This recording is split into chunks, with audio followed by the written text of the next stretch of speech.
بندہ پروردگارم امت احمد نبی دوست دار چار یارم تابع اولاد علی مذہب حنفیہ دارم ملت حضرت خلیل خاک پائے غوث اعظم زیر سایہ ہر ولی صدیق عکس حسن کمال محمد است فاروق ذل جاہ جلال محمد است عثمان ضیاء شمع جمال محمد است حیدر بہار باغ خصال محمد است صلی اللہ تعالی علیہ وسلم۔ بدر کا منظر جو حضرت حسان بن ثابت نے بیان فرمایا اپنے شعروں میں، وہ ذرا سنیں۔ بما صنع الملک غداۃ بدر لنا فی المشرکین من نصیبی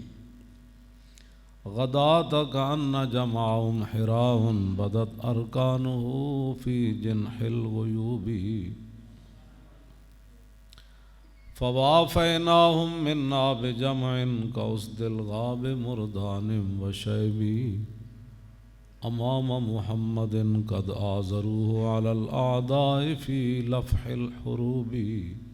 بأیدیہم صوارم مرہفات وکل مجرب حاز الکعوب فغادرنا ابا جہل سریعا وعتبۃ قد ترکنا بالجبوب ینادیہم رسول اللہ لما قذفناہم کباکب فی الکلیب الم تجدوا حدیثی کان حقا وامر اللہ یاخذ بالقلوب فما نطقوا ولو نطقوا لقالوا صدقت وکنت ذا رأی مصیب۔ فرمایا اللہ کا بڑا فضل ہوا بدر والے دن اللہ نے ہمارے اوپر احسان فرمایا، اور ہماری تعداد اگرچہ کم تھی لیکن اس کا فضل ہمارے شامل حال تھا۔ فرمایا ان کا لشکر جو تھا حد نگاہ ہمیں نظر آ رہا تھا، تو ان کے لشکر کو دیکھ کر نہ ہم ڈرے نہ ہم دبے، اور پھر ہم نے بھی ان کا مقابلہ اسی طرح کیا جس کر و فر کے ساتھ وہ آئے تھے، اور ہمارے اندر بوڑھے صحابہ بھی تھے اور جوان بھی تھے، اور رسول اللہ کی قیادت میں صرف بدر میں نہیں، جب بھی کبھی دشمن نے جنگ کے شعلے بھڑکائے تو ہم شعلوں کو دیکھ کر کبھی پیچھے نہیں ہوئے، بلکہ ہم نے ان شعلوں کے اندر چھلانگ لگا دی، اور ہمارے ہاتھوں میں ایسی تلواریں تھیں جو ایسی کاٹ کرتی تھیں جن کی کوئی مثال نہیں، اور ہمارے ہاتھوں میں جو نیزے تھے وہ بھی بڑے آزمائے ہوئے تھے، اور ہم نے ابو جال کو بھی اوندھے منہ بدر میں گرا دیا، اور عتبہ کو اس زمین پر دے مارا جو پتھریلی زمین تھی، اور جب سارے قتل ہو گئے رسول اللہ نے فرمایا ان کو بدر کے اندھے کنویں میں ڈال دیا جائے، تو فرماتے ہیں رسول اللہ پھر اس کنویں کے باہر کھڑے ہوئے کنارے پر، اور آپ نے فرمایا کہ آج تمہیں پتہ چل گیا میں اللہ کا برحق نبی ہوں، اور تمہیں پتہ ہے کہ رب العالمین کا جو نافرمان ہو اللہ اس کے دلوں کو پکڑ لیتا ہے، اس قوم کے دلوں کو اپنے اللہ پکڑ لیتا ہے۔ تو حضرت حسان فرماتے ہیں فما نطقوا ولو نطقوا لقالوا صدقت وکنت ذا رأی مصیب۔ فرمایا وہ بول نہیں سکتے تھے، اگر بولتے تو کہتے ہاں جی آپ سچ فرمایا کرتے تھے۔ ابو سفیان بن حارث جو فتح مکہ کے تھوڑی دیر پہلے مسلمان ہوئے، حضور مر الزہران میں جو حضور نے پڑاؤ فرمایا رات کے وقت، یہ حضور کے چچا زاد بھائی تھے، اور رسول اللہ ان سے بڑے ناراض ہوئے، بلکہ حضور ان کا اسلام قبول بھی نہیں کر رہے تھے۔ ادھر سے آئے کلمہ پڑھنے کے لیے، حضور نے رخ انور ادھر پھیر لیا،